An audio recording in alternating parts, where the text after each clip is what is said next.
ஹல்லேலூயா. உற்சாகமாய் நாம் எல்லாரும் தேவனுடைய சமூகத்திலே கர்த்தருடைய வார்த்தை இந்த நாளிலே நாம் கேட்போம். தேவனாகிய கர்த்தர் நம்மோடு கூட பேசுவாராக. ஏனென்றால் நம்முடைய தேவன் பேசுகிற தேவன். ஹல்லேலூயா. 2 கொரிந்தியர் 5ஆம் அதிகாரம் 20ஆம் வசனம் இவ்விதமாய் சொல்லுகிறது, ஆனபடியினாலே தேவனானவர் எங்களை கொண்டு புத்தி சொல்லுகிறது போல நாங்கள் கிறிஸ்துவுக்காக ஸ்தானாபதிகளாயிருந்து தேவனோடே ஒப்புரவாகுங்கள் என்று கிறிஸ்துவின் நிமித்தம் உங்களை வேண்டிக் கொள்ளுகிறோம். அப்போஸ்தலனாகிய பவுல் கொரிந்திய சபையாருக்கு எழுதுகிற ஒரு நிருபத்தை தான் இந்த பகுதியை நாம் பார்க்கிறோம். பல காரியங்களை குறித்து இந்த கொரிந்திய சபைக்கு புத்திமதியாகவும் ஆலோசனையாகவும் சொல்லிக்கொண்டு வருகிற அப்போஸ்தலனாகிய பவுல் இந்த 5ஆம் அதிகாரத்தின் ஆரம்பத்தில் இருந்து பார்க்கும் பொழுது நாம் தேவனோடு கூட இருக்கிற ஒரு ஐக்கியத்தையும் கர்த்தரோடு கூட இருக்கிற காரியங்கள், அதாவது நாம் ரட்சிக்கப்பட்ட பின்பு நம்முடைய நிலைமை என்ன என்கிற காரியம் எல்லாவற்றையும் சொல்லிக்கொண்டே வருகிறார். நீங்கள் 17ஆம் வசனத்திலிருந்தே பார்க்கும் பொழுதே உங்களுக்கு நன்றாய் அந்த காரியங்களை புரிந்து கொள்ள முடியும். இப்படி இருக்க ஒருவன் கிறிஸ்துவுக்குள் இருந்தால் புது சிருஷ்டியாயிருக்கிறான், பழையவைகள் எல்லாம் ஒழிந்து போயின, எல்லாம் புதிதாயின. 18ஆம் வசனம், இவையெல்லாம் தேவனாலே உண்டாயிருக்கிறது. எவையெல்லாம்? ஒருவன் புது சிருஷ்டியாய் மாறுகிறது யாராலே உண்டாயிருக்கிறது? தேவனாலே உண்டாயிருக்கிறது. அவர் யார்? தேவன் இயேசு கிறிஸ்துவை கொண்டு நம்மை தம்மோடே ஒப்புரவாக்கி, யாரோடே? பிதாவாகிய தேவனோடே ஒப்புரவாக்கி ஒப்புரவாக்குதலின் ஊழியத்தை எங்களுக்கு கொடுத்தார். 19, அது என்னவெனில் தேவன் உலகத்தாருடைய பாவங்களை எண்ணாமல் கிறிஸ்துவுக்குள் அவர்களை தமக்கு ஒப்புரவாக்கி ஒப்புரவாக்குதலின் உபதேசத்தை எங்களிடத்தில் ஒப்புவித்தார். இப்படி எல்லாம் சொல்லிட்டு இப்போதான் முக்கியமான ஒரு காரியத்தை சொல்கிறார். ஆனபடியினாலே இப்படி ஒப்புரவாக்கி ரட்சிக்கப்பட்டு கிறிஸ்துவுக்குள் புது சிருஷ்டியாய் மாற்றப்பட்டு பிதாவோடு ஒப்புரவாக செய்த இயேசு கிறிஸ்து ஆனபடியினாலே தேவனானவர் எங்களை கொண்டு புத்தி சொல்லுகிறது என்னவென்றால், புத்தி சொல்லுகிறது போல நாங்கள் கிறிஸ்துவுக்கு யாராயிருக்கிறோம்? ஸ்தானாபதிகளாயிருக்கிறோம். இதுதான் இந்த நாளின் செய்தியின் தலைப்பு. கிறிஸ்துவுக்காக ஸ்தானாதிபதிகள். ஹல்லேலூயா. Ambassadors for Christ. கிறிஸ்துவுக்காக ஸ்தானாபதியாய் இருக்கும்படியாக தேவன் உங்களையும் என்னையும் ஏற்படுத்தி இருக்கிறார். அப்ப நீங்களும் நானும் யாரு? ஸ்தானாபதி. யாருக்காக? கிறிஸ்துவுக்காக ஸ்தானாபதியாய் நம்மை ஏற்படுத்தி வைத்திருக்கிறார். ஒரு ஸ்தானாபதி, அம்பாசடர் என்று சொல்லும் பொழுது எல்லா நாட்டிற்கும் அம்பாசடர்ஸ் இருப்பாங்க. இப்போ இந்தியாவுக்கு என்று அம்பாசடர்ஸ் எங்கெல்லாம் இருப்பாங்க? எல்லா நாடுகளிலும் இருப்பாங்க. அமெரிக்கா தேசத்தில், அதுபோல் ஐக்கிய அரபு நாடுகளில், அதுபோல் ஆஸ்திரேலியாவில், எந்த நாடுகளுக்கு சென்றாலும் இந்தியாவினுடைய அம்பாசடர்ஸ், ஸ்தானாபதி என்று சொல்லக்கூடிய ஒரு நபர் இருப்பார். இந்த ஸ்தானாபதியினுடைய வேலை என்ன? ஸ்தானாபதி என்றால் என்ன? பிரதானி. இந்த இந்திய தேசத்தினுடைய ஒரு பிரதானி. அப்ப இந்தியாவிலிருந்து எல்லாரும் போய் அங்க இருந்து அந்த நாட்டினுடைய தலைவரிடத்திலேயோ அந்த நாட்டின் சட்டத்திட்டங்களுக்கு உட்பட்டு செய்ய வேண்டிய காரியத்தை செய்ய முடியாது. ஆகவே இந்த நாட்டின் உரிமையாக, இந்த நாட்டின் நிமித்தமாக இந்தியாவிற்காக ஒரு பிரதிநிதியை என்ன செய்யப்பட்டிருக்கிறாரு? அனுப்பப்பட்டிருக்கிறார். இந்த பிரதிநிதியுடைய வேலை என்ன? அந்த ஸ்தானாபதி என்ன செய்வார் என்று பார்க்கும் பொழுது நம்முடைய இந்திய ராஜாங்கத்தினுடைய எல்லா சட்டத்திட்டத்தையும் அவர் எங்கேயெல்லாம் பிரதிநிதியாக அனுப்பப்பட்டிருக்கிறாரோ அங்கேயெல்லாம் அந்த காரியத்தை என்ன செய்வார்? அவர் சொல்லுவார். அந்த சட்டத்திட்டத்தை கடைபிடிப்பார். மறந்து போகக்கூடாது. இந்த காரியத்தை நீங்கள் புரிந்து கொண்டாதான் பின்பாக வருகிற காரியங்களை புரிந்து கொள்ள முடியும். இங்கே இருந்து அமெரிக்க நாட்டுக்கு ஒரு பிரதிநிதி, ஒரு அம்பாசடர், ஸ்தானாபதி அனுப்பப்பட்டு இருக்கிறார் என்றால் அந்த ஸ்தானாபதியினுடைய வேலை என்ன? இந்திய நாட்டினுடைய அந்த பிரதம மந்திரி, அங்கே பிரசிடென்ட் அவர்களுடைய காரியங்கள், நம்முடைய நாட்டின் சட்டத்திட்டங்கள், இவைகளை எல்லாவற்றையும் அவர்கள் ஒரு சட்டமாக அவர்களுக்கு கொடுக்கப்பட்டிருக்கும். அதை அங்கே இருக்கிற நாட்டிற்கு அவர்கள் எடுத்துரைப்பார்கள். அதுபோல அமெரிக்க தேசத்தினுடைய பிரதிநிதியாக இங்கே ஒரு அம்பாசடர்ஸ் இருப்பாங்க. அவங்க என்ன செய்வாங்க? அந்த நாட்டினுடைய காரியத்தை சொல்லுவாங்க. இப்படி ஒவ்வொரு நாட்டிற்கும் ஒவ்வொரு பிரதிநிதிகள் இருக்கிறது போல நாம் யாருக்கு பிரதிநிதியாய், ஸ்தானாபதியாய் தேவன் நம்மை வைத்திருக்கிறார்? கிறிஸ்துவுக்கு ஸ்தானாபதியாய் தேவன் நம்மை வைத்திருக்கிறார். அல்லேலூயா. கிறிஸ்துவுக்கு ஸ்தானாபதியாய் வைத்திருக்கிற நாம் எப்படிப்பட்ட காரியங்களை செய்ய வேண்டும், என்ன செய்ய வேண்டும் என்பதை நன்றாய் அறிந்திருக்கிற வேண்டும். உலகத்தில் இருக்கிற ஒரு ஸ்தானாபதிக்கு, ஒரு அம்பாசிடர், அதாவது அமெரிக்காவில் இருக்கிற இந்திய பிரதிநிதி, ஒரு அம்பாசிடர், தூதுவர் என்று சொல்லுகிற அவருக்கு இவர் இங்கே வந்திருக்கிறார் என்றால் அவருக்கு அது கொடுக்க வேண்டிய கனத்தையும் மரியாதையும் நாம் செலுத்த வேண்டும். ஏனென்றால் அத்தனை உயர்வான ஒரு பதவி.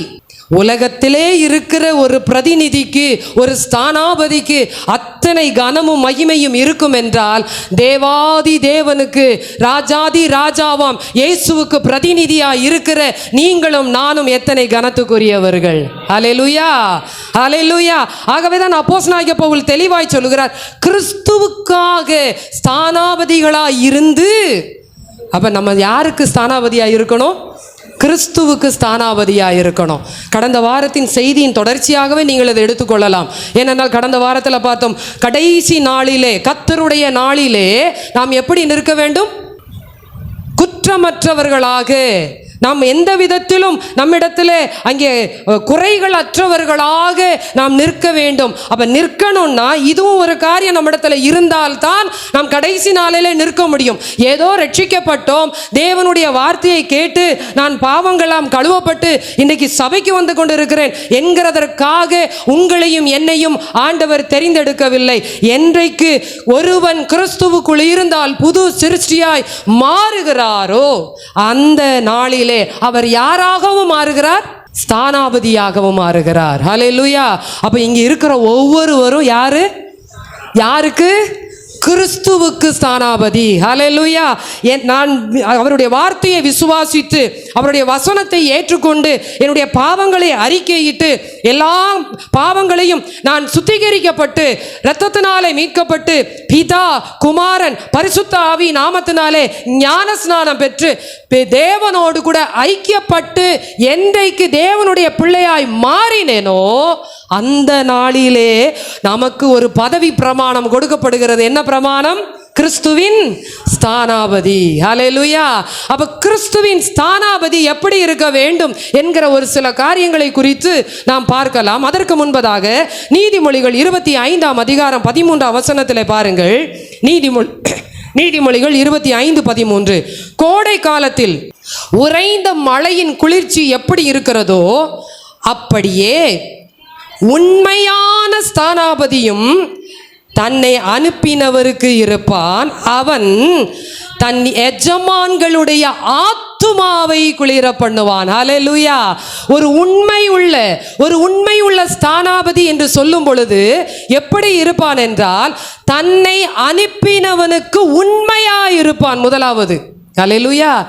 இங்கே இருந்து பிரசிடென்ட், பிரைம் மினிஸ்டர் எல்லாரும் சேர்ந்து நம்முடைய இந்திய பிரதிநிதியாக அங்கே ஐக்கிய அரபு நாடுகளுக்கு ஒருவரை அங்கே தூதுவராக ஏற்படுத்துகிறார். இப்போ அவங்க ஏற்படுத்தும் போது என்ன நினச்சி ஏற்படுத்துவாங்க?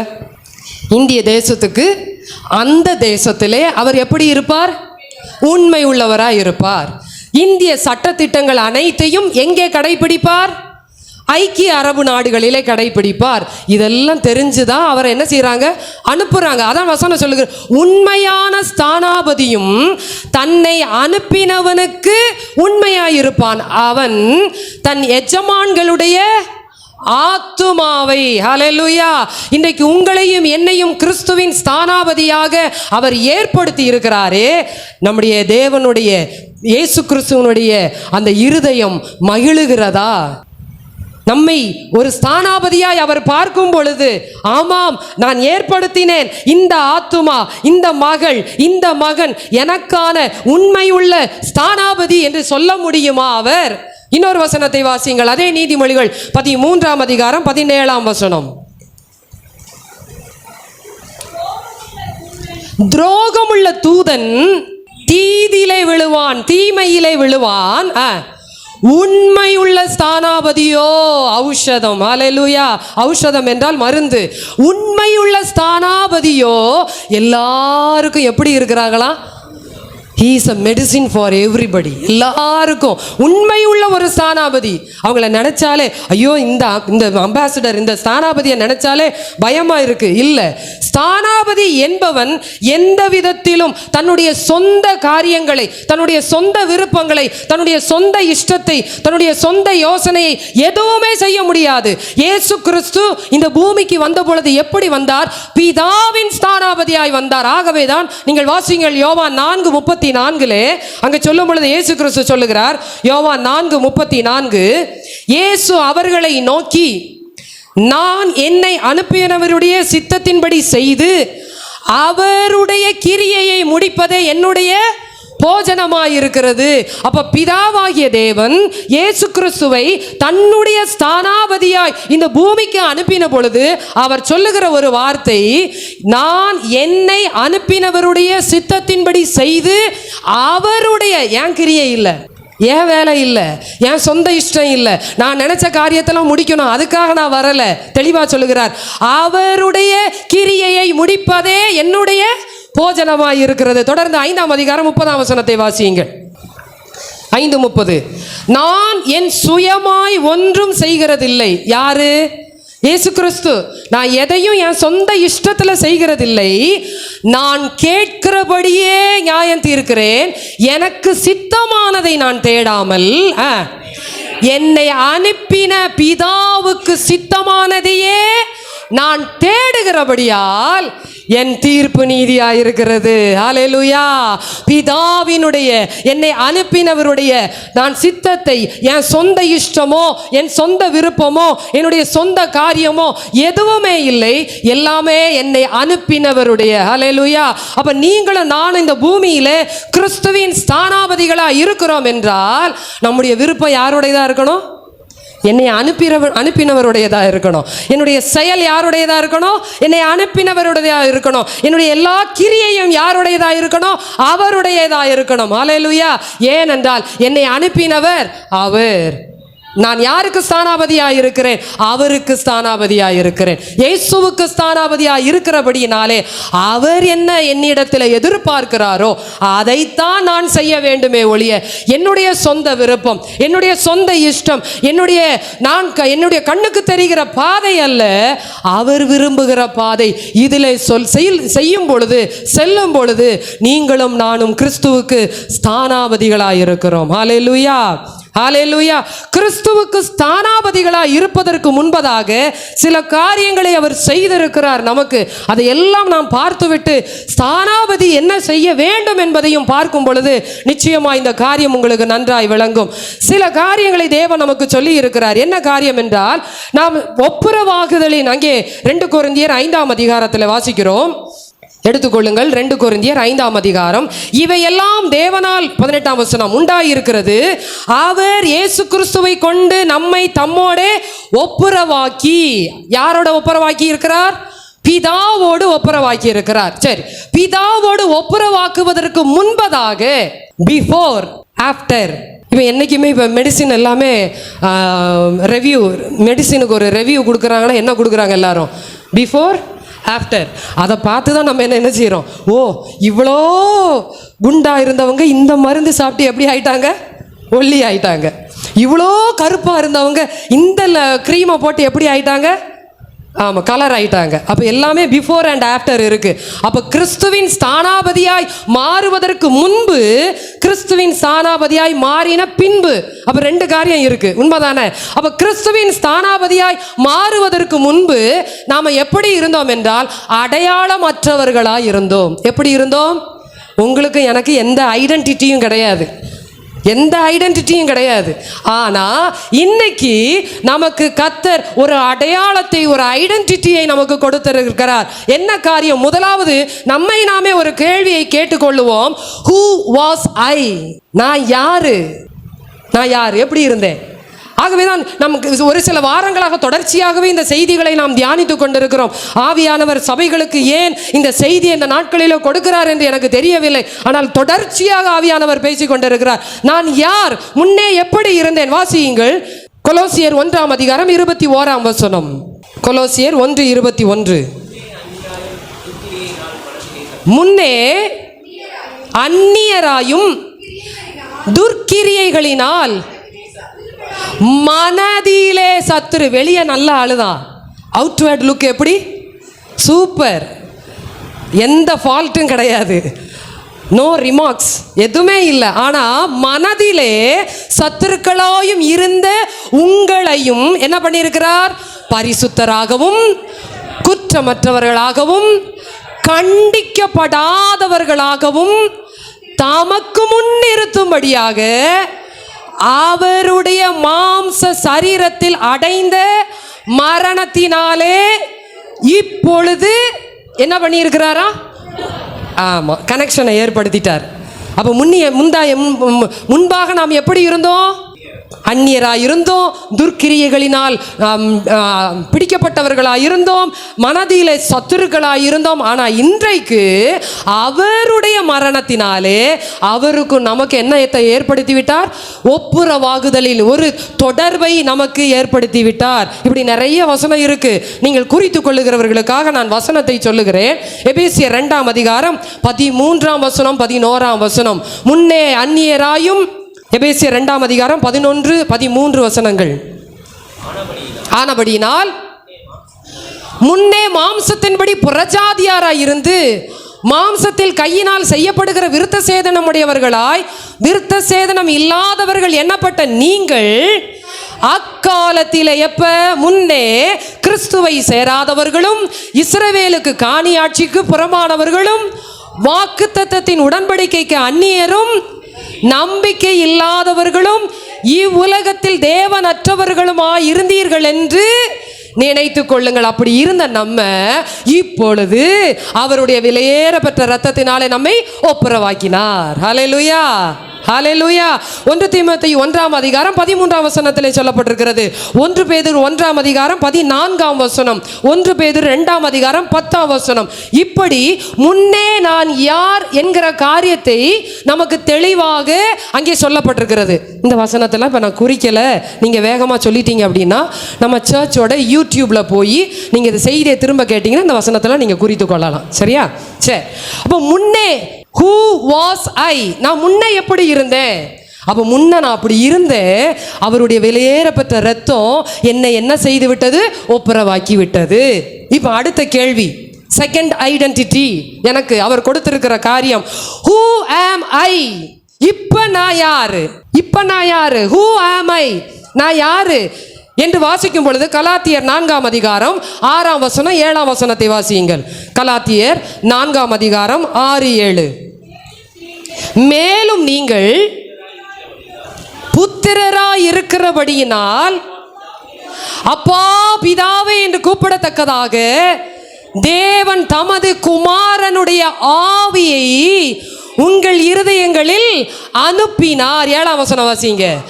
ஆகையால் இனி, அப்ப இனி அப்படின்னு சொன்னா முன்ன எப்படி இருந்தோம்? நம்ம அடிமையா இருந்தோம். புரிஞ்சிருச்சா? ஹூ வாஸ் ஐ அப்படின்னா நான் யாரு?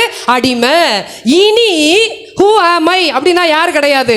அடிமை கிடையாது. அடிமையாயிராமல் புத்திரனாய் இருக்கிறாயா? நீ புத்திரனே ஆனால் கிறிஸ்து மூலமாய் தேவனுடைய சுதந்திரனுமாய் இருக்கிறாய். ஹல்லேலூயா. அவர் எப்படியோ இருந்த என்னை அவர் என்ன செய்தார்? கிறிஸ்துவின் நிமித்தமாக அவருடைய பாடு மரணங்களினாலே அவர் எனக்காக அந்த பாவத்தை ஏற்றுக்கொண்டபடியினாலே, அவர் பாவி அல்ல, அதை நம்ம என்னைக்குமே விளங்கி கொள்ள வேண்டும். அவர் பாவி அல்ல, பாவமானார். என்ன பண்ணப்பட்டார்? என் பாவத்தை எல்லாம் தூக்கி என்ன பண்ணிட்டாங்க? அவர் மேலே வச்சுட்டாங்க. இப்போ அவர் ஐயோ பாவம், புரிஞ்சிருச்சா? அதுதான் பாவமானார். பாவமாக்கப்பட்டார். பாவமாக்கப்பட்டு அவருடைய சுய ரத்தத்தை சிந்தி என்னையும் உங்களையும் மீட்டெடுத்து அந்நியராய் அடிமைகளாய் இருந்த நம்மை அவர் என்ன செய்தார்?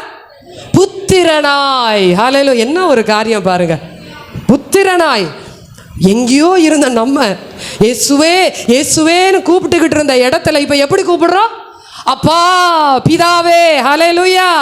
எங்கோ நான் வாழ்ந்தேன், அறியாமல் அலைந்தேன், என் நேசர் தேடி வந்தீ.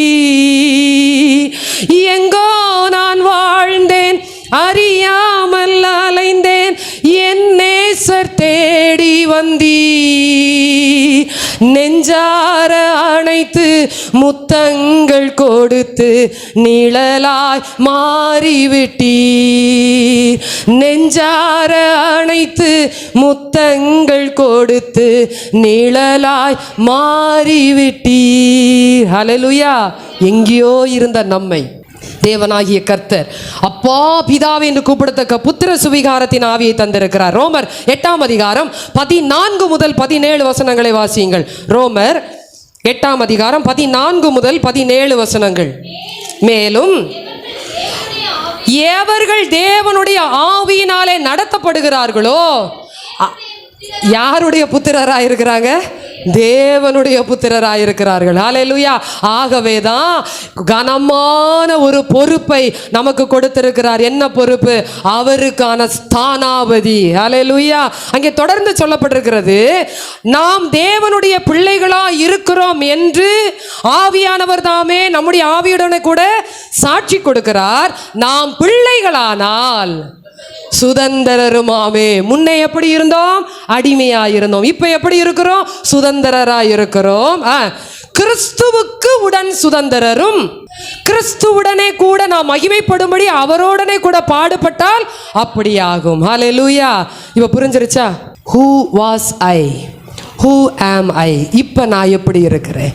அடையாளம் இல்லாமல் இருந்த எனக்கு தேவனாகிய கர்த்தர் அடையாளத்தை கொடுத்தது மாத்திரமல்ல, ஒரு ஆதார அட்டையை கொடுத்தது மாத்திரமல்ல, ஒரு நிலையான ஸ்தலத்தையும் நமக்கு சொல்லி இருக்கிறார். 2 கொரிந்தியர் 5ஆம் அதிகாரம் 1ஆம் வசனம் இவ்விதமாய் சொல்லுகிறது, நம்முடைய குடியிருப்போ பரலோகத்தில் இருக்கிறது. பூமிக்குரிய கூடாரமாகிய நம்முடைய வீடு அழிந்து போனாலும் தேவனால் கட்டப்பட்ட கைவேலை அல்லாத நித்திய வீடு பரலோகத்தில் நமக்கு இருக்கிறது. ஹல்லேலூயா. என்ன ஒரு ஐடென்டிட்டியை நமக்கு கொடுத்திருக்கிறார் பாருங்க. என்ன ஒரு அடையாளத்தை கொடுத்து, இவ்வளவு அடையாளத்தை கொடுத்த பிறகுதான் சொல்றாரு, நீங்கெல்லாம் யாரு? கிறிஸ்துவின் ஸ்தானாபதி. ஹல்லேலூயா. எத்தனை பேருக்கு சந்தோஷம்? நான் கிறிஸ்துவனுடைய ஸ்தானாபதியாக இருப்பதினாலே எனக்கு தேவன் ஒரு மகா பெரிய ஆசீர்வாதத்தை கொடுத்திருக்கிறார். ஹல்லேலூயா. இந்த ஸ்தானாபதி என்ன செய்ய வேண்டும் என்கிற காரியத்தை அதே 2 கொரிந்தியர் 5ஆம் அதிகாரத்தில் நாம் பார்க்கும் பொழுது, அடையாளத்தை கொடுத்த தேவன் நமக்கு இப்பொழுது என்ன செய்திருக்கிறார் பாருங்கள். 18ஆம் வசனத்தை பாருங்கள். இவையெல்லாம் யாராலே உண்டாயிருக்கிறது? தேவனாலே உண்டாயிருக்கிறது.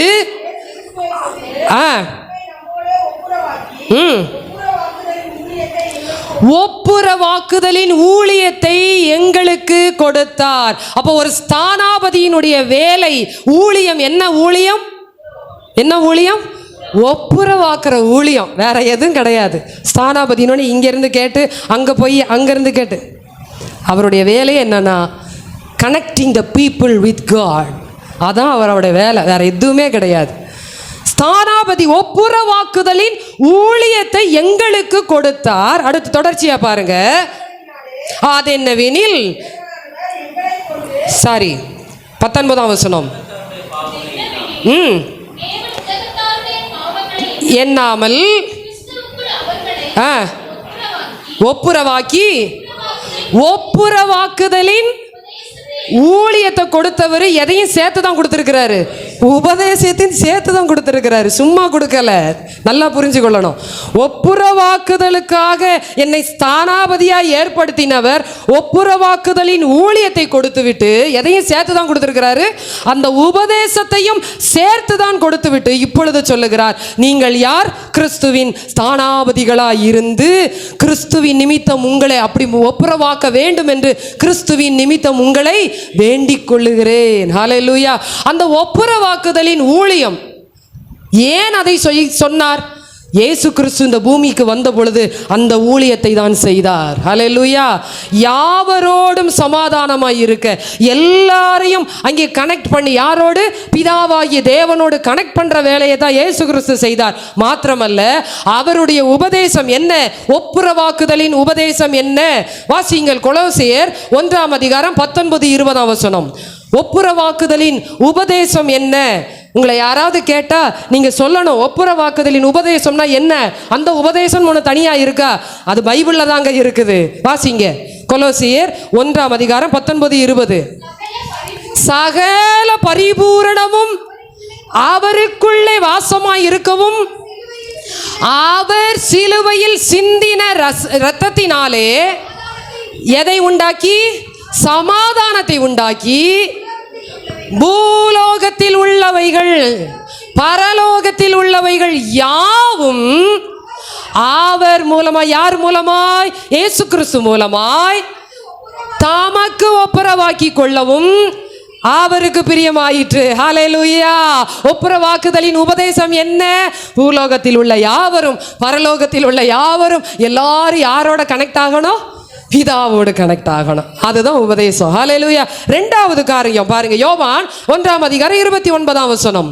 யோவான் 1:29. யோவான் 1:29.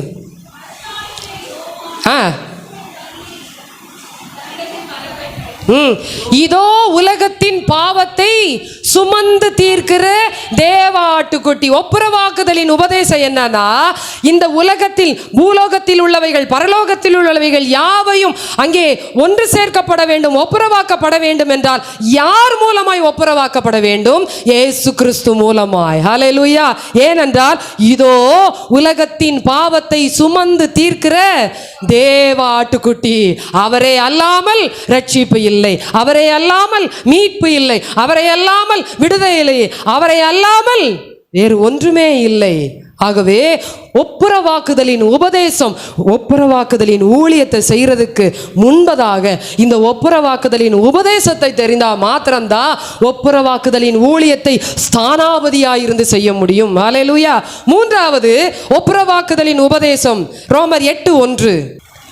ரோமர் 8:1. ஆனபடியால் கிறிஸ்து இயேசுவுக்கு உட்பட்டவர்களாய் இருந்து மாம்சத்தின்படி நடவாமல் ஆவியின்படியே நடக்கிறவர்களுக்கு என்ன இல்லை? ஆக்கினை தீர்ப்பு இல்லை. அப்புறம் ஒப்புரவாக்குதலின் ஊழியத்தை செய்யும் பொழுது அவங்ககிட்ட போய் சொல்லணும், பூலோகத்தில் உள்ளவர்கள் யாவரும் பரலோகத்தில் உள்ளவர்கள் யாவரும் யாரோடு ஒப்புரவாக வேண்டும்? தேவாதி தேவனோடு கூட, பிதாவாகிய தேவனோடு கூட ஒப்புரவாக வேண்டும். யார் மூலமாய் ஒப்புரவாக முடியும்? இயேசு கிறிஸ்து மூலமாய். எப்படி ஒப்புரவாக முடியும்? அவருடைய வெளியேறப்பட்ட இரத்தத்தினாலே.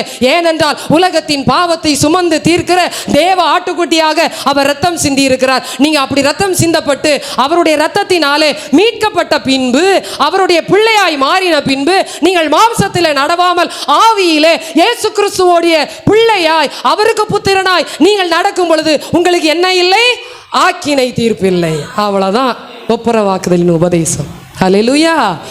இந்த ஒப்புரவாக்குதலின் உபதேசத்தை சொல்றதுக்கு தான் உங்களுக்கும் எனக்கும் ஒப்புரவாக்குதலின் ஊழியத்தை கொடுத்து அதுக்கு ஒரு பட்டம் கொடுத்து வச்சிருக்கிறார். என்ன பட்டம்? கிறிஸ்துவின் ஸ்தானாபதி. ஹல்லேலூயா. இன்னைக்கு அந்த ஒப்புரவாக்குதலின் ஊழியத்தை நம்ம செய்கிறோமா? ஒப்புரவாக்குதலின் ஏன் நிலைமையே நினச்சா நைட்டு தூங்கி காலையில் எழுமா என் உடம்பு எப்படி இருக்குன்னு எனக்கே தெரியாது. என் உடம்பு ஏன் சொல்படியே கேட்காது.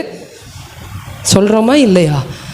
ஆனால் தேவன் நம்மை ரட்சித்து மீட்டெடுத்து அந்நியராயிருந்த துர்க்கிரியைகளினால் பாதிக்கப்பட்டிருந்த நம்மை ரட்சித்து மீட்டெடுத்து வந்தது ஒவ்வொரு ஞாயிற்றுக்கிழமையும் தவறாமல் சபைக்கு வந்து கிறிஸ்தவன் என்ற அடையாளம் காட்டுவதற்காக அல்ல, ஒப்புரவாக்குதலின் ஊழியத்தை செய்யும்படியாக, ஒப்புரவாக்குதலின் உபதேசத்தை கற்றுக் கொடுக்கும்படியாக உங்களையும் என்னையும் கிறிஸ்துவின் ஸ்தானாபதியாய், Christ for ambassadors for Christ ஆய் தேவன் நம்மை மாற்றி வச்சிருக்கிறார். ஹல்லேலூயா, ஹல்லேலூயா. இன்னைக்கு நம்ம யாருக்கிட்ட போய் இந்த உபதேசத்தை ஆகவே தான் அப்போஸ்தலனாகிய பவுல் 2 கொரிந்தியர் 5ஆம் அதிகாரத்தில் தெளிவாய் சொல்லுகிறார், நாங்கள் அந்த ஒப்புரவாக்குதலின் ஊழியத்தை செய்யும்படியாக உங்களுக்கு நாங்கள் என்ன செய்கிறோம், வேண்டிக் கொள்ளுகிறோம். எவ்வளோ ஒரு ஆழமான ஒரு காரியம் பாருங்க, எவ்வளோ ஒரு ஆழமான காரியம். ஏனென்றால் கொரிந்து பட்டணத்தார் அப்படிப்பட்டவர்களாயிருந்தார்கள். நான் உண்டு, என் வேலை உண்டு, என் சம்பாத்தியம் உண்டு, என்னுடைய தொழில் உண்டு, இதை மாத்திரம் பார்த்து கொண்டிருந்த அந்த இடத்துல அப்போஸ்தலனாகிய பவுல் சொல்லுகிறார், நீங்கள் கிறிஸ்துவின் ஸ்தானாபதிகளாய் இருந்து அவரோடு கூட ஒப்புரவாகி இருக்க வேண்டும் என்று உங்களுக்காக நான் என்ன செய்கிறேன், வேண்டிக் கொள்ளுகிறேன். ஹல்லேலூயா. சரி, இப்போ ஒப்புரவாக்குதலின் ஊழியம் நமக்கு வந்துருச்சு, ஒப்புரவாக்குதலின் உபதேசமும் நமக்கு வந்துவிட்டது. எப்படிப்பட்ட ஒப்புரவாக்குதலின் காரியத்தை நாம் செய்ய வேண்டும்? எப்படி? எடுத்த உடனே போய் அவர்களிடத்துல ரட்சிக்கப்படுங்க, ஞானஸ்நானம் எடுங்க, இயேசுவின் பிள்ளையா மாறுங்க, அப்பதான் உங்களுக்கு தண்டனை இல்லை, இப்படி சொல்ல முடியுமா? முடியாது.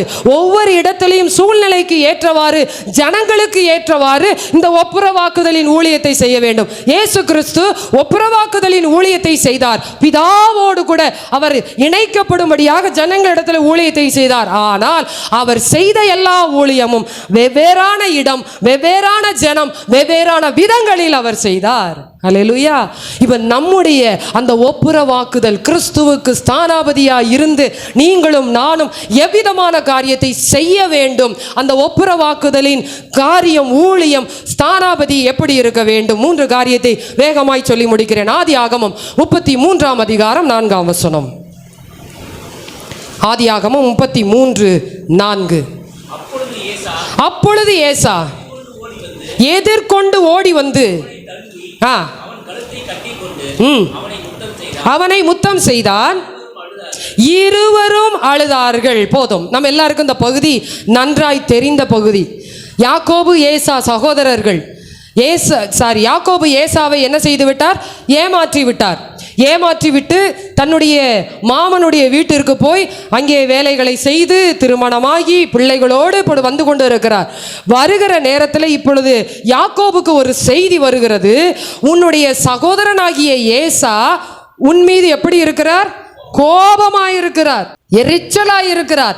ஆகவே நீ எப்படியாவது அவருடைய கண்களுக்கு நீ தப்பித்து கொள்ள வேண்டும் என்று யாக்கோபுக்கு செய்தி வந்தவுடனே இந்த யாக்கோபுக்கு என்ன செய்வதென்றே தெரியவில்லை. இவர் செய்த காரியம் எப்பொழுதும் போல தன்னுடைய சுய அறிவிலே, நன்றாய் புரிந்து கொள்ளுங்கள், நான் தன்னுடைய சுய அறிவிலே வெகுமதிகளை முன்னாக அனுப்பிவிட்டு தான் பின்னாக கடந்து போகும் பொழுது என்னுடைய சகோதரன் என்னோடு என்ன செய்வார்? சமாதானம் ஆகுவார் என்கிறதான தன்னுடைய சுய அறிவிலே செயல்படுகிறார்.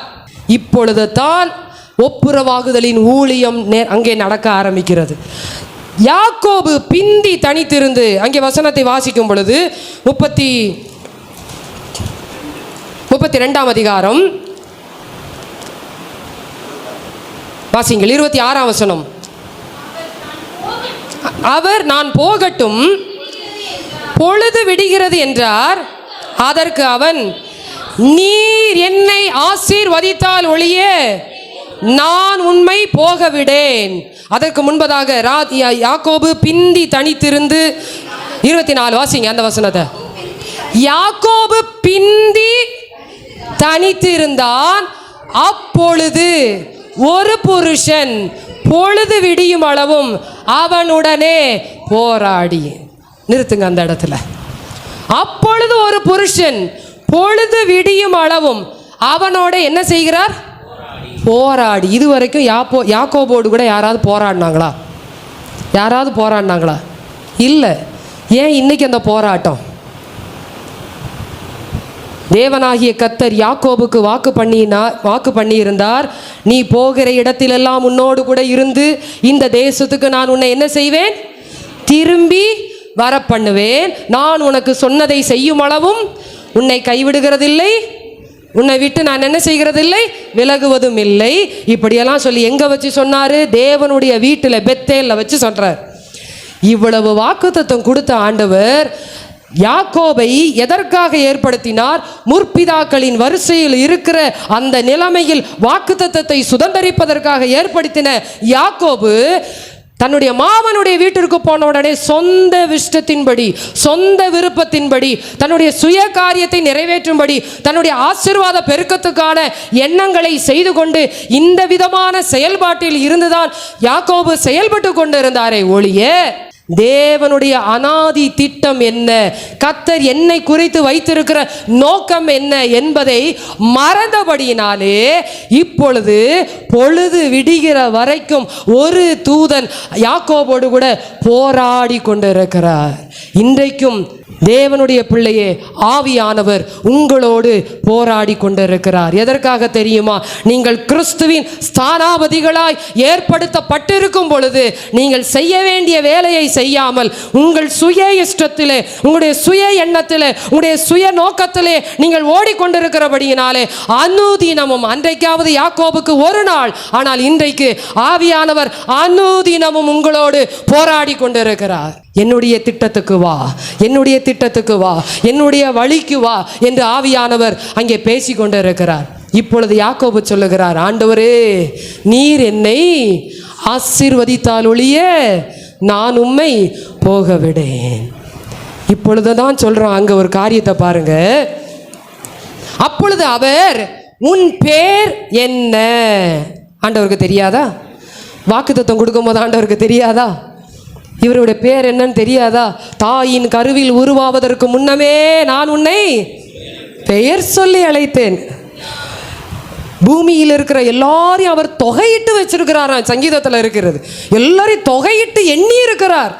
இப்படி இருக்கிற இடத்துல யாக்கோபு பேர் தெரியாம இருக்குமா? இப்ப கேட்கிறார், உன் பேர் என்ன என்றார். இப்பொழுது யாக்கோபு சொல்லுகிறார், அப்பொழுது அவர் உன் பேர் என்ன என்று கேட்டார். யாக்கோபு என்றான். அப்பொழுது அவர், உன் பேர் இனி யாக்கோபு எண்ணப்படாமல் இஸ்ரவேல் எண்ணப்படும். ஹல்லேலூயா. ஏனென்றால் தேவனோடும் மனிதனோடும் போராடி மேற்கொண்டாயே. ஒப்புரவாகுதலின் ஊழியம் ஆரம்பிப்பதற்கு முன்பதாக உங்களுக்கும் ஆண்டவருக்கும் அங்கே சரி செய்யப்பட வேண்டிய காரியங்கள் சரி செய்யப்பட வேண்டும். ஹல்லேலூயா. ஒப்புரவாக்க வேண்டும், ஒப்புரவாக வேண்டும். ரெண்டு காரியம் இருக்கு.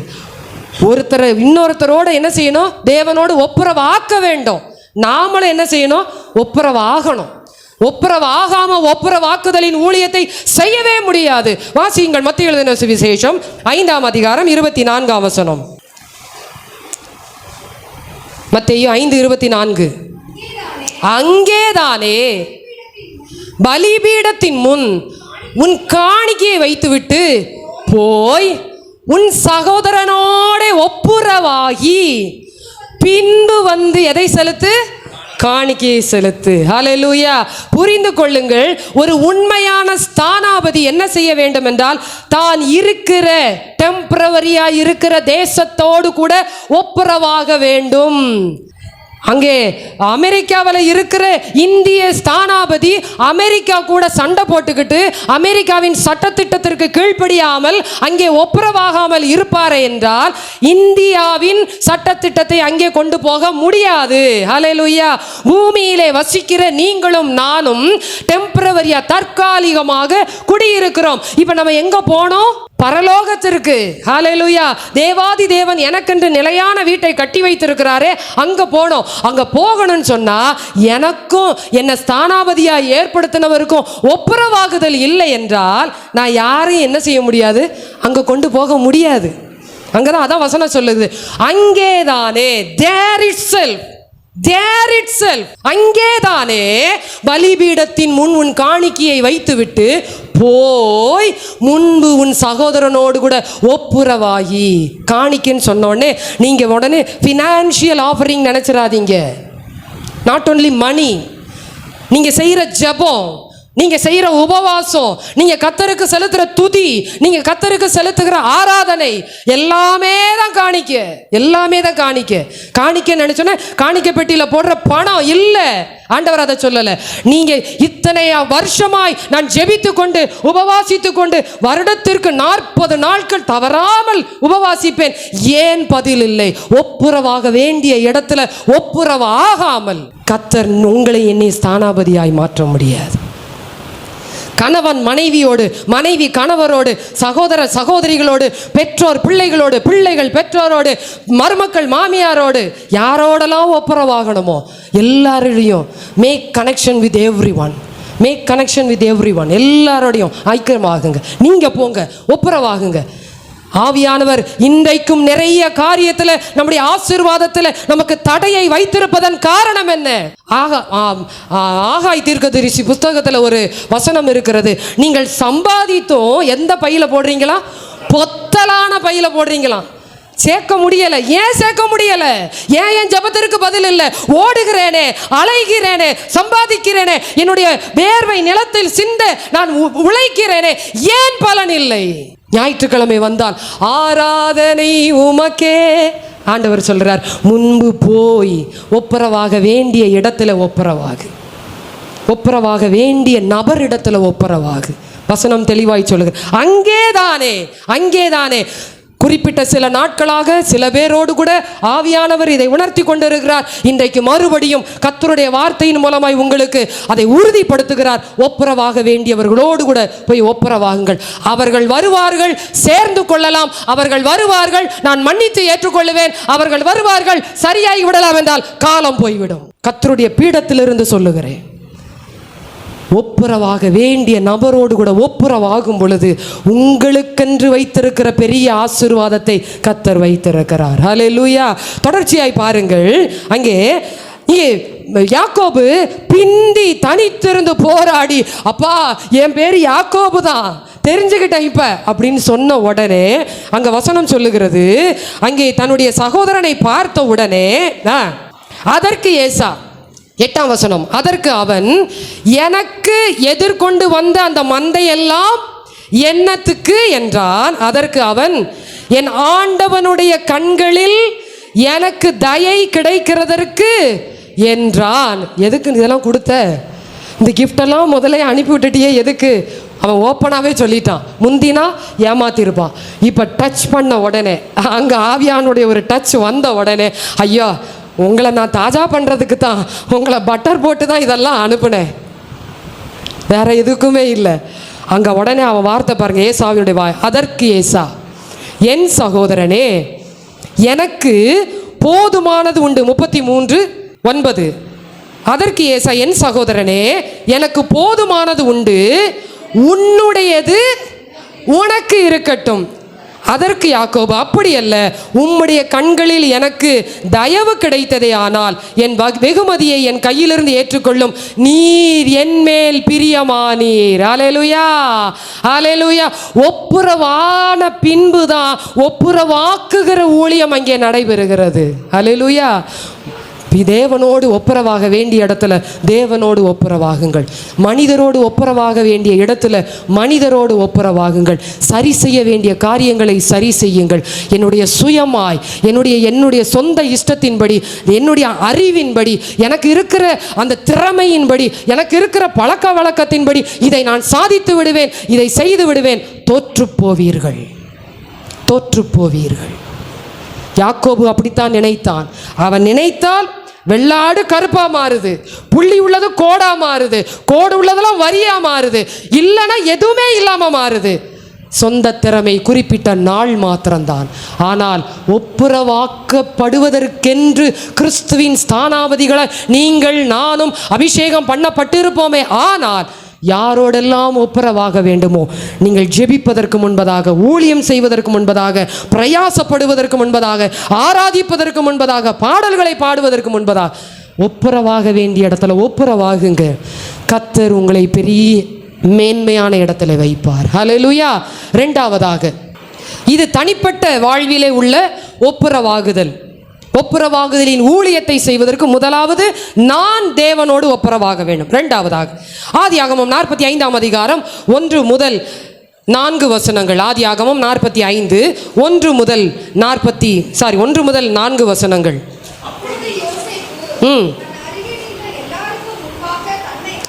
தன்னை அடக்கி கொண்டிருக்க கூடாமல் யாவரையும் என்னை விட்டு வெளியே போக பண்ணுங்கள் என்று கட்டளையிட்டான்.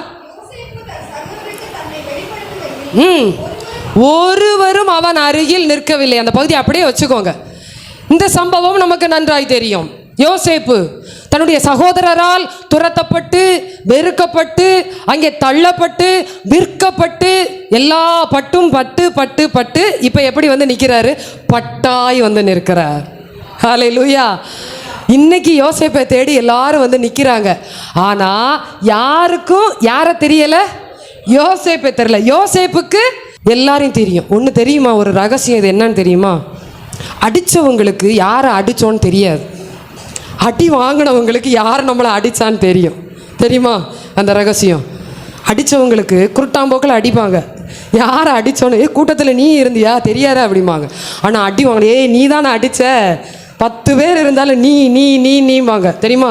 அது மாதிரி யோசேப்பு இத்தனை பேரால் அடி வாங்கினவர் மறப்பாரா கொஞ்சமாச்சும்? அப்படியே அங்கே அடையாளமாக சொல்கிறாரு. நீ ரூபன், நீ பென்யமன், இப்படி எல்லாரையும் சொல்லி வரிசையாக சொல்கிறார் யோசேப். எல்லாரையும் தெரியும். ஆனால் யோசேப்பு தன்னை யாருக்கு என்ன பண்ணலையா? என்ன தெரியுமா? நீ அன்னைக்கு நீ அடிச்சில்ல, நீ தானே, நீங்கள் 2 பேரும் பேசி அவன் தானே நீ குழியில் தூக்கி போட்டான். எதுவுமே சொல்லலை. எல்லாரையும் வெளியே அனுப்பு, எல்லாரையும் வெளியே அனுப்பு. நான் இப்போ கொஞ்ச நேரம் எப்படி இருக்கணும்? மைண்டு ஃப்ரீயாக இருக்கணும், ரிலாக்ஸாக இருக்கணும். யோசேப்பு இப்போ சொல்லிட்டு அப்புறம் வர்றாரு பாருங்க. 4ஆம் வசனம் வாசிங்க. அப்பொழுது யோசேப்பு தன் சகோதரரை நோக்கி என் கிட்டே வாருங்கள் என்றான். அவர்கள் கிட்ட போனார்கள். இப்பயும் அவங்களுக்கு தெரியல. கிட்ட போன பிறவும் அவங்களுக்கு தெரியல. அப்பொழுது அவன், நீங்கள் எகிப்திற்கு போகிறவர்களிடத்தில் விற்று போட்ட உங்கள் சகோதரன் எங்கப்பா? எங்க அந்த சகோதரன்? எங்க? Where he is? எங்க இருக்கான்? Where he is? Where is he? அவன் எங்க இருக்கிறான்? இப்போ அவன் சொல்றான், வித்து போட்டியில அதை நான் தான், வேற யாரும் இல்லை. 3ஆம் வசனம் பாருங்க. யோசேப்பு தன் சகோதரரை பார்த்து, நான் யோசேப்பு, என் தகப்பனார் இன்னும் உயிரோடு இருக்கிறாரா என்றான். அவனுடைய சகோதரர் அவனுக்கு முன்பாக கலக்கமுற்றிருந்தபடியினாலே அவனுக்கு உத்தரவு சொல்லக்கூடாமல் இருந்தார்கள். யோசேப்புன்னு ஐடென்டிஃபை எல்லாத்தையும் சொன்ன பிறகு இவங்களால என்ன செய்ய முடியல? ஏற்றுக்க முடியல. உண்மையாக இருக்குமோ? அவன் தானா? இல்லாட்டி நம்மளை எது ஏமாத்துறானோ? இப்போ அவன் சொல்கிறான், வித்து போட்டியில் இப்போ ஞாபகம் வருதா? அது நான் தான். அடுத்த வார்த்தை அதுதான் முக்கியமான வார்த்தை. என்னை இவ்விடத்தில் வரும்படி விற்று போட்டதினால் நீங்க சஞ்சலப்பட வேண்டாம், அது உங்களுக்கு விசனமாயும் இருக்க வேண்டாம். ஜீவரட்சணை செய்யும்படிக்கு தேவன் என்னை இவ்விடத்திற்கு முன்னமே அனுப்பினார். ஹல்லேலூயா. ஒரு ஒப்புரவாகுதலின் ஊழியம் என்னன்னா, நான் இருக்கிற நிலைமை என்னன்னு எனக்கு நல்லா தெரியும். நான் ஏன் இந்த பாடுகளை அனுபவிக்கிறேன், ஏன் இந்த கஷ்டத்தை அனுபவிக்கிறேன் நன்றாய் தெரிந்தபடினால இப்போ அவன் என்ன பண்றான்? தன் சகோதர இடத்துல, நீங்க அதெல்லாம் நினைச்சு கவலைப்படாதீங்க, பழசெல்லாம் இப்ப பேச வேண்டாம், பழசெல்லாம் சொல்ல வேண்டாம், அதெல்லாம் போனதா இருக்கட்டும். ஆனா ஒண்ணு, நீங்க என்னை விற்று போட்டதுனால உங்களுக்கு உதவி செய்யும்படி தேவன் முன்னமே என்னை கொண்டு வந்தார். ஹல்லேலூயா. ஒருவேளை தன்னை தேடி வந்த சகோதரனிடத்துல இந்த யோசேப்பு எதிர்மறையாய் பேசியிருப்பார் என்றால் அந்த ஒப்புரவாகுதலின் ஊழியம் நடைபெற்றிருக்காது. ஹல்லேலூயா. கல்வாரி சிலுவையிலே தொங்கிக் கொண்டிருந்த இயேசு கிறிஸ்து தன்னை அடித்த, தன்னை துன்புறுத்தின, தன்னை கேவலமாய் ஏளனமாய் பேசின ஒவ்வொருவரையும் பார்த்து சொன்ன ஒரு வார்த்தை என்ன தெரியுமா? பிதாவே, இவர்களுக்கு மன்னியும், தாங்கள் செய்கிறது இன்னதென்று அறியாமல் செய்கிறார்கள். ஹல்லேலூயா. நீங்களும் நானும் முதலாவது இந்த ஒப்புரவாகுதலின் ஊழியத்தை செஞ்சாதான் எல்லாரையும் அந்த ஒப்புரவாக்குதலின் ஊழியத்திற்குள்ள கொண்டு வர முடியும். ஹல்லேலூயா. முதல் ஒப்புரவாகுதல் தனிப்பட்ட வாழ்வு, இரண்டாவது ஃபேமிலி கம்யூனிகேஷன், ஃபேமிலி கனெக்ஷன். இரண்டாவது ஒப்புரவாகுதல் என்னை சார்ந்தவர்கள், என்னை சுற்றி இருக்கிறவர்கள், எனக்கு அறிமுகமானவர்கள், என்னுடைய நண்பர்கள் எல்லாரையும் நான் ஒப்புரவாக்கி இருக்கிறேனா? அவர்களோடு நான் ஒப்புரவாகி இருக்கிறேனா? யோசேப்பு அவன் மாத்திரம் நானும் ஆண்டவரும் தரிசனங்களை பார்ப்பேன், சொப்பனங்களை பார்ப்பேன், பேசுவேன், அந்நிய பாஷையிலே ஜெபிப்பேன். இல்லை, என்னை சார்ந்தவங்களையும் நான் என்ன பண்ணணும்? ஒப்புரவாக்கணும். நான் மாத்திரம் வந்து ஆராதித்தா போதும் ஆண்டவரே, நான் மாத்திரம் வந்தால் கொண்டு வாங்க, கொண்டு வாங்க. எத்தனையோ சகோதர சகோதரிகள் வெளியே இருக்கிறாங்க, எத்தனையோ நண்பர்கள் வெளியே இருக்கிறாங்க, அவர்களையும் கிறிஸ்துவோடு கூட ஒப்புரவாக்குங்கள். ஹல்லேலூயா. அந்த ஒப்புரவாக்குதலின் ஊழியத்தை செய்வதற்காகவே கிறிஸ்துவின் ஸ்தானாபதிகளாய் உங்களையும் என்னையும் மாற்றி இருக்கிறார். ஹல்லேலூயா. இந்த ஒப்புரவாக்குதலின் ஊழியம் உங்களுக்குள்ளே எனக்குள்ளே இருக்கும் பொழுதுதானே பிதாவாகிய தேவன் நம் மூலமாய் மகிமைப்படுகிறவராய் இருக்கிறார். ஹல்லேலூயா. வாக்கு கடங்காத பெருமூச்சுகளோடு கூட ரோமர் 8ஆம் அதிகாரம் 26ஆம் வசனத்தை வாசியுங்கள். ரோமர் 8:26. அந்தபடியே ஆவியானவரும் நமது பலவீனங்களில், பலவீனம்னு சொன்னோன்னே நீங்க உடனே ஹெல்த் இஷ்யூ நினைச்சிடாதீங்க. பிசிக்கல் ப்ராப்ளம், அந்த பலவீனம் இல்லை, நம்முடைய ஆவியில் இருக்கிற பலவீனம், ஆத்துமாவில் இருக்கிற பலவீனம். அதுதான் அங்கே தெளிவாக சொல்ல. அந்தபடியே ஆவியானவரும் நமது பலவீனங்களில் நமக்கு என்ன பண்றாரா? உதவி. he is helping us, உதவி செய்கிறார். நாம் ஏற்றபடி, எப்படி நம்ம வேண்டிக் கொள்ளணும்னு நமக்கு தெரியாததுனால ஆவியானவர் தாமே எப்படி ஜெபிக்கிறாரா? வாக்கு கடங்காத, வாக்கு கடங்காதனா வார்த்தைகளால் விவரிக்க முடியாத, சொல்ல முடியாத பெருமூச்சுகளோடு கூட நமக்காக என்ன செய்கிறாரா? எதுக்கு வேண்டுதல் செய்கிறார்? உங்களையும் என்னையும் பிதாவோடு கூட கனெக்ட் பண்ணுவதற்காக, ஒப்புரவாக்குவதற்காக. அந்த பலவீனத்தில் அவர் நமக்கு உதவி செய்யும் பொழுது நம்ம சுற்றி இருக்கிறவங்கள பலவீனம், அவங்க என்ன பண்ணாங்க தெரியுமா? இவங்க என்ன பண்ணாங்க தெரியுமா? குடும்பத்தாரெல்லாம் சேரும் பொழுது அண்ணனை பற்றி அக்கா, அக்காவை பற்றி தம்பி, எல்லாரும். Don't gossip about others. எங்கேயுமே, அது ஃப்ரெண்ட்ஸாக இருந்தாலும் சரி, ஃபேமிலி மெம்பர்ஸாக இருந்தாலும் சரி, சர்ச்சாக இருந்தாலும் சரி, எங்கேயா இருந்தாலும் யாரை பற்றியும் பேச வேண்டாம். அப்படி பேசாமல் இருந்தாலே ஒப்புரவாகுதலின் ஊழியத்தை செய்ய முடியும். ஹல்லேலூயா. ஒருவரை பற்றி ஒருவர், ஒரு ஃபேமிலி கேதரிங்காக நன்மையே பேசுங்க, சந்தோஷத்தை பேசுங்க. எங்கள் பாஸ்டர் கூட பிறந்தவங்களுக்கு கூட பிறந்த 4 பேர், பாஸ்டர் சேர்த்து 5 பேர். 5 பேர். அப்போ 5 பேருடைய மனைவி புருஷன்லாம் சேர்த்தா மொத்தம் எத்தனை பேர்? 10 பேர். சரியா? அப்போ 10. அடுத்து பிள்ளைகள், ஒவ்வொருவருக்கும் 2 பிள்ளைகள். அப்போ மொத்தம் பேர பிள்ளைகள் எத்தனை பேர்?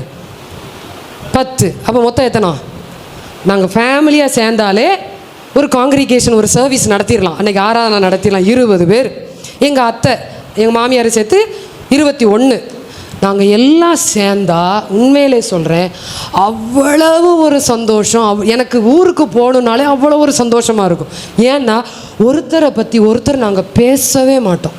அப்படியே ஒருத்தர் மேலே ஒருத்தர் மனத்தாங்கல் இருக்குதுன்னு சொன்னால் நாங்கள் அதை கண்டு கொள்ளாமல், பெரிதுபடுத்தாமல், அதை சந்தோஷமாக ஏற்றுக்கொண்டு அவர்களையும் அணைத்து நாங்கள் எல்லோரும் ஒன்றா சேர்ந்து தான் எல்லாமே செய்வோம்.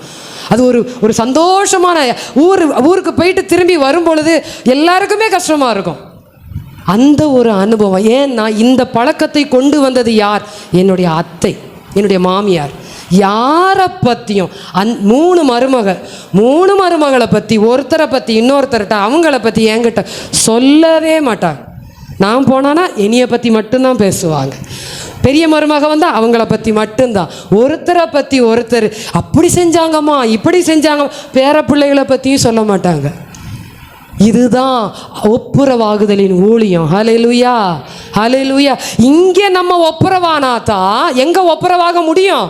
பரலோகத்திலையும் ஒப்புரவாக முடியும், பரலோகத்துக்கும் ஒப்புரவாக்க முடியும்.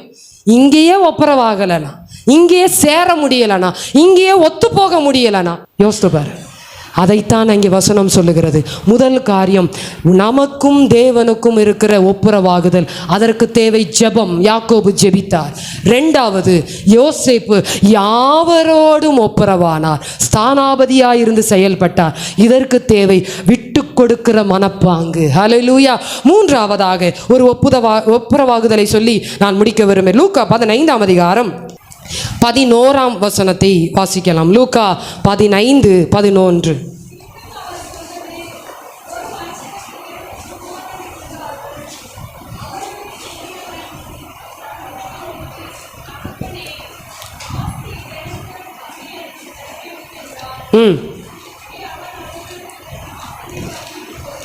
அந்தபடியே அவன் அவர்களுக்கு ஆஸ்தியை என்ன செய்து கொடுத்தான்? பங்கிட்டு கொடுத்தான். சில நாளைக்கு பின்பு இளைய மகன் எல்லாவற்றையும் சேர்த்து கொண்டு தூர தேசத்துக்கு புறப்பட்டு போய் அங்கே துன்மார்க்கமாய் ஜீவனம் பண்ணி தன் ஆஸ்தியை அழித்து போட்டான். இந்த சம்பவம் நமக்கு தெரியும். நான் இப்போ சம்பவத்தெல்லாம் விளக்கிட்டு இருந்தேன்னு சொன்னால் 11 மணி ஆனாலும் முடிக்க முடியாது. நான் ஒப்புரவாக்குதலை மட்டும் சொல்லிட்டு நான் முடிச்சிடுறேன். தன்னுடைய தகப்பனிடத்தில் இருந்து தனக்கு உரிய எல்லா காரியத்தையும் பெற்றுக்கொண்டு வேற யாரையும் கேட்டானா? எங்கள் அண்ணன் இதை கொடுன்னு சொல்லி கேட்டாரா? இல்லை. கடன் வாங்கி கொடுன்னு கேட்டாரா? இல்லை. தனக்குரியதை வாங்கிட்டு என்ன பண்ணிட்டாரு? தூர தேசத்துக்கு அப்ராடு போயிட்டார். போனவர் என்ன பண்ணார்னா, தூர தேசத்துக்கு போய் அங்கே துன்மார்க்கமாய் ஜீவனம் பண்ணி தன் ஆஸ்தியை அழித்து போட்டான். இப்போ எல்லாம் முடிஞ்சிருச்சு. அவன்கிட்ட ஒன்றுமே இல்லை, அவனை நம்பி வந்தவங்களும் இல்லை, எல்லாரும் போயிட்டாங்க. இப்பொழுது அங்கே வசனம் சொல்லுகிறது 16ஆம் வசனம், அப்பொழுது பன்றிகள் தின்கிற தவிட்டினால் தன் வயிற்றை நிரப்ப ஆசையாயிருந்தான், ஒருவனும் அதை அவனுக்கு கொடுக்கவில்லை. அவனுக்கு புத்தி தெளிந்த போது, அவன் ரட்சிக்கப்பட்ட போது, அதுதான் அர்த்தம். அவன் ரட்சிக்கப்பட்ட போது, அவன் யார்? அந்த ஆசியை அளித்த மனுஷன். என் தகப்பனுடைய கூலிக்காரர் எத்தனையோ பேருக்கு பூர்த்தியான சாப்பாடு இருக்கிறதே, என் தேவனாகிய கர்த்தருடைய பிள்ளைகள் புத்திரராய் இருக்கிற எத்தனையோ பேர் இந்த பூமியில நன்றாய் இருக்கிறார்களே, ஆனால் நான் என்ன செய்தேன்? என் ரட்சிப்பை இழந்துவிட்டு, எனக்கு கர்த்தர் கொடுத்த அதிகாரத்தை இழந்துவிட்டு, கர்த்தர் கொடுத்த எல்லா விதமான ஆசீர்வாதங்களை இழந்துவிட்டு இப்பொழுது எப்படி இருக்கிறேன்? ஒன்றுமில்லாமல் இருக்கிறேன். என் தகப்பனுடைய வீட்டிலே, என் தேவனுடைய பரமபிதாவினுடைய வீட்டிலே கூலிக்காரர் எத்தனையோ பேருக்கு பூர்த்தி சாப்பாடு இருக்கிறது, நானோ பசியினால் சாகிறேன். அடுத்து, நான் எழுந்து மனம் திரும்பி, அதுதான் மனம் திரும்பி என் தகப்பனிடத்திற்கு போய், தகப்பனே, பரத்துக்கு விரோதமாகவும் உமக்கு விரோதமாகவும் நான் என்ன செய்தேன்? பாவம் செய்தேன். இது வரைக்கும் எல்லாம் கரெக்ட், எல்லாம் வந்துருச்சு. அப்பாட்ட வர்றாரு, அப்பா ஓடி வந்து முத்தம் கொடுக்கிறாரு, அணைத்து கொள்ளுகிறார், புது வஸ்திரத்தை கொடுக்கிறார், பாதரட்சைகளை கொடுக்கிறார், கொண்டாட்டமாய் இருக்கிறது. மறுபடியும் நம்மை அவர் என்ன செய்கிறார்? சேர்த்து கொள்ளுகிறார். தூரமாய் போனாலும் திரும்பி வந்து, ஆண்டவரே என்னை மன்னியும், ஏற்றுக்கொள்ளும், என்னை ரட்சியும், பாவத்தில் விழுந்து விட்டேன், நான் அக்கிரமத்தில் சிக்கிவிட்டேன், என்னை மீட்டுக்கொள்ளும் என்று தாவீதை போல 51ஆம் சங்கீதத்தில் தாவீது அழுததை போல அழும் பொழுது மறுபடியும் கர்த்தர் நம்மை என்ன செய்கிறார்? நிலைநிறுத்த வல்லமை உள்ளவர், சேர்த்து கொண்டார். ஓகே, இப்போ நடக்கிற ஒரு சம்பவம் தான் முக்கியமான ஒரு காரியம். இப்பொழுது யார் வருகிறார்? மூத்தவன் வருகிறான். அங்கே வசனம் சொல்லுகிறது, ஊழியக்காரரில் ஒருவனை அழைத்து 26ஆம் வசனம், இது என்ன என்று விசாரித்தார். அதற்கு அவன், உம்முடைய சகோதரன் வந்தார், பின்மாற்றமாய் போனாரே உம்முடைய சகோதரன், அவர் மறுபடியும் சுகத்துடனே உம்முடைய தகப்பன் வீட்டுக்கு வந்து சேர்ந்தபடினாலே அவருக்காக கொழுத்த கன்றை அடிப்பித்தார் என்றான். 28ஆம் வசனம், அப்பொழுது அவன் கோபம் அடைந்து உள்ளே போக மனதில்லாதிருந்தான். உள்ளே போக மனதில்லாதிருந்தான். பின்மாற்றம் அடைந்தவன் உள்ளே வந்து விட்டான். உள்ளே இருக்கிறவனுக்கு, உள்ளே இருந்தவனுக்கு இப்ப எங்க போக முடியல? திரும்ப உள்ள போக முடியல. அநேக நேரங்களில் நம்முடைய ஒப்புரவாகுதல் எப்படி இருக்கு தெரியுமா? நம்முடைய கண்களுக்கு பாவின்னு தெரியும் ஒருத்தரை, நம்முடைய கண்களுக்கு அவங்க அக்கிரமக்காரவங்க, மோசமானவங்கன்னு தெரியும். அவங்க ரட்சிக்கப்பட்டாங்கன்னா நம்ம என்ன சொல்லுவோம்? அவங்க இருந்தா நான் வர மாட்டேன். அவங்க இருக்கிற இடத்துக்கு நான் வர மாட்டேன். உள்ளே போக மனதில்லாது இருந்தான். பின்மாற்றம் அடைந்தவன், வெளியே இருந்தவன் இப்ப எங்கே இருக்கிறான்? உள்ளே இருக்கிறான். தகப்பனோடு இருந்தவன், ஐக்கியப்பட்டு இருந்தவன், ஒப்புரவாக்கியப்பட்டு இருந்தவன் இப்பொழுது வெளியே போய்விட்டான். நான் உள்ளே வர எனக்கு என்ன இல்லை? மனதில்லை. அவனை தகப்பனோ எங்க வந்து இன்னைக்கு நம்மளையும் ஆண்டவர் அப்படித்தான் அழைக்கிறார். நம்மையும் அப்படித்தான் அழைக்கிறார். வெளியே வந்து ப்ளீஸ் கம், உள்ளவா பரவாயில்லை. ஒரு வார்த்தை சொல்லுகிறார் பாருங்கள் அங்கே. அதற்கு தகவன் 31ஆம் வசனம். அதற்கு தகப்பன், மகனே நீ எப்போதும் என்னோடு இருக்கிறாய். எனக்குள்ளதெல்லாம் யாருக்கு தான்? உனக்கு தான்ப்பா, வேற யாருக்கும் கிடையாது. எதெல்லாம் என்கிட்ட இருக்கோ அதெல்லாம் உனக்கு தான். உன் சகோதரனாகிய இவனோ மரித்தான், திரும்பவும் உயிர்ப்பித்தான், காணாமற் போனான், திரும்பவும் காணப்பட்டான். ஆனபடியினாலே நாம் சந்தோஷப்பட்டு மகிழ்ச்சியாய் இருக்க வேண்டும். அல்லேலூயா. மனம் திரும்புகிற ஒரு பாவி நிமித்தம் பரலோகத்தில் மிகுந்த சந்தோஷம் உண்டாகும். அல்லேலூயா. இந்த தகப்பன் செய்த ஊழியம் என்ன ஊழியம் தெரியுமா? ஒப்புரவாக்குதலின் ஊழியம். இந்த ஊழியத்தை தான் இப்போ நம்ம செய்யணும். நம்ம ஐயோ வந்துட்டாங்க, அவங்க இருக்கிற நேரம் நான் இருந்தால் நல்லா இருக்காது, வேண்டாம், அவங்கள பற்றி எனக்கு நல்லாவே தெரியும், அவங்களுக்கே ஒரு மார்க். ஆண்டவர் சொல்கிறார், உன்னை பற்றியே எனக்கு நல்லா தெரியுமே, உன்னை பற்றி எனக்கு நல்லா தெரியுமே, நீயே உள்ளே இருக்கும் பொழுது அவன் ஏன் உள்ளே வரக்கூடாது? அல்லேலூயா, அல்லேலூயா. நாம் நினைக்கிற காரியம் இல்லை, அநேகருடைய காரியம். அதைத்தான் நான் ஆண்டவரை குறித்து சொல்லும் பொழுது சொல்லப்பட்டிருக்கிறது, அவர் பாவங்களை என்ன செய்ய மாட்டாராம்? நினைக்க மாட்டார். எண்ணாதிருக்கிறவர், பாவங்களை மறந்து விடுகிறவர். நம்ம தேவனாகிய கர்த்தர் பாவங்களை மறக்கிறவர் என்றால் பிசாசு என்ன செய்வான்? நினைப்பூட்டுவான். அவர் மன்னிக்கிறவர் என்றால் அவன் என்ன பண்ணுவான்? குற்ற உணர்வை கொடுத்து கொண்டே இருப்பான். அப்போ உடனே புரிஞ்சு கொள்ளணும், நான் உள்ளே போக முடியாதபடிக்கு, ஒப்புரவாக முடியாதபடிக்கு இந்த காரியம் நடைபெற்று கொண்டு இருக்கிறது. இதை நான் விட்டு விலகும் பொழுது நானும் என் சகோதரனோடு கூட சேர்ந்து ஒப்புரவாகி அந்த கிறிஸ்துவின் ஸ்தானாபதியாக என்னை ஏற்படுத்தின அந்த அழைப்பை நான் நிலைநிறுத்துவதற்கு ஆண்டவர் எனக்கு உதவி செய்வார். ஹல்லேலூயா. இந்த தகப்பனை போல வெளியில் யாராவது இருக்காங்கன்னா உள்ளே வர சொல்லுங்க, உள்ளே வர சொல்லுங்க, வாங்க உள்ளே வாங்க. அவர் எல்லாத்தையும் மறக்கிறவர், நீங்கள் அதை நினைக்காதீங்க. ஆண்டவர் இருதயத்தை பார்க்கிறவர், ஆண்டவர் இருதயத்தை பார்க்கிறவர். நீங்கள் மனம் திரும்பி ஆண்டவர்கிட்ட வந்தா, அந்த இளைய குமாரன் கேட்குறான், நான் பரத்துக்கு விரோதமாகவும் உமக்கு விரோதமாகவும் பாவம் செய்தேன், இந்த வேலைக்காரரில் ஒருவனாக என்னை ஏற்றுக்கொள்ளும். அந்த ஒரு வார்த்தையின் நிமித்தமாக வெளியே இருந்தவன் உள்ளே வந்தான். ஆனால் மனக்கசப்பு வந்ததுனால உள்ளே இருந்தவன் வெளியே போயிட்டான், ஒப்புரவாக முடியல. இந்த தகப்பனை போல இயேசு கிறிஸ்து இன்றைக்கு மத்தியஸ்தராக நம்முடைய நடுவில் இருந்து கொண்டு ஒப்புரவாகுதலுக்காக நம்மோடு பேசி கொண்டு இருக்கிறார். ஹல்லேலூயா, ஹல்லேலூயா. பாவம் செஞ்சிட்டாங்க, தப்பு பண்ணிட்டாங்க, அவங்க பண்ண தப்பெல்லாம் தெரியுமா? அதெல்லாம் சொன்னால் முடியாது, எவ்வளோ நான் வேதனைப்பட்டிருக்கேன், எவ்வளோ கஷ்டம். வேண்டாம், அவர் நம்மை ஒப்புரவாக்கினாரே, அவர் நம்மை சேர்த்து கொண்டாரே, அவர் நம்மை அணைத்து கொண்டாரே. அவர் அணைத்து கொண்டு இருக்கும் பொழுது யார் விரோதிக்க முடியும்? இயேசு கிறிஸ்து ஊழியம் செய்யும் பொழுது ஒரு சீமோன் பேதுருடைய வீட்டுக்கு போறார். சீமோனுடைய வீட்டுக்கு அங்கே போய் உட்கார்ந்துருக்கும் பொழுது பாவியான ஸ்திரீ வந்து அவருடைய கால்களிலே அவருடைய பரிமள தைலத்தை ஊற்றி முடியினால் தடவும் பொழுது அவன் சொல்றான், இவர் பாவியான ஸ்திரீ, யார் விட்டுட்டு இருக்கார் பார். ஆண்டவர் சொன்னார், நீ செய்ய வேண்டியதை அவள் செய்கிறாள், நீ செய்ய வேண்டியதை அவள் செய்கிறாள். சில இடங்களிலே கல்லும் கையுமையுமாய் பிடிக்கப்பட்டு விபச்சாரத்தில் பிடிக்கப்பட்ட ஸ்திரீயை கொண்டு வந்த பொழுது எல்லாரும் குற்றம் சாட்டினார்கள். இயேசு கிறிஸ்து சொன்ன ஒரே ஒரு வார்த்தை, உங்களில் பாவமில்லாதவன் இவள் மீது கல்லேறியட்டும். மற்றவர்களை குற்றம் சாட்டுவதற்கு வசனம் சொல்லுகிறது, நீ யார்? நமக்கு கர்த்தர் அந்த அதிகாரத்தை கொடுக்கல, நமக்கு ஒரே ஒரு அதிகாரம் கொடுத்துருக்கிறார். என்ன அதிகாரம் தெரியுமா? அவரோடு சேர்த்து கொள்ளுவ, அவரோடு சேர்த்து கொள்ளுவதற்கு. ஆண்டவரே, என்னை சேர்த்து கொண்டீரே, இந்த ஆத்துமாவையும் சேர்த்து கொள்ளும், என் குடும்பத்தை சேர்த்து கொள்ளும், என்னுடைய நண்பர்களை சேர்த்து கொள்ளும், என்னுடைய உறவுகளை சேர்த்து கொள்ளும். யாரையும் வெறுக்காமல் ஒதுக்காமல் அவர்களையும் உள்ளே அழைத்து இந்த தகப்பன் செய்தது போல ஒப்புரவாகுதலின் ஊழியத்தை செய்யும் பொழுது நிச்சயமாய் கர்த்தர் நம்மை ஆசீர்வதிப்பார். ஹல்லேலூயா, ஹல்லேலூயா. இந்த ஒப்புரவாக்குதலின் ஊழியத்தை செய்யும் பொழுது தேவ ஆசீர்வாதம் நம்மை நிரப்புகிறது. என்ன தெரியுமா? சமாதானம் நமக்கு உண்டாகிறது. ஒப்புரவாகுதலின் ஊழியத்தை செய்யும் பொழுது எல்லா கசப்பும் நம்மை விட்டு நீங்கி போய் விடுகிறது. ஒப்புரவாகுதலின் ஊழியத்தை செய்யும் பொழுது கிறிஸ்துவினுடைய கிருபை நம்மை நிரப்புகிறது. ஒப்புரவாகுதலின் ஊழியத்தை செய்யும் பொழுது உள்ளான சந்தோஷத்தினால் கர்த்தர் நம்மை நிரப்புகிறார். ஹல்லேலூயா.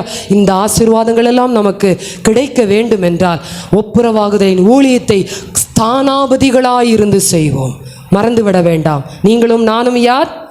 கிறிஸ்துவின் ஸ்தானாபதி. சத்தமாய் சொல்லுவோம். நீங்களும் நானும் யார்? கிறிஸ்துவின் ஸ்தானாபதி. எதற்கு ஸ்தானாபதி? தேவனோடு ஒப்புரவாக்க. ஹல்லேலூயா. நாமும் ஒப்புரவாக வேண்டும், மற்றவர்களையும் ஒப்புரவாக்க வேண்டும். இதை செய்யும் பொழுது உள்ளான சந்தோஷம். ஆகவே தான் வசனம் சொல்லுகிறது, என்னுடைய சமாதானத்தையே உங்களுக்கு வைத்து போடுகிறேன். உலகம் கொடுக்கிற பிரகாரமாய் அல்ல, உலகம் கொடுக்காது. ஆனால் நம்ம இந்த வேலையை செய்யும் போது அவர் நம்மை ஆசீர்வதிக்கிறவராயிருக்கிறார்.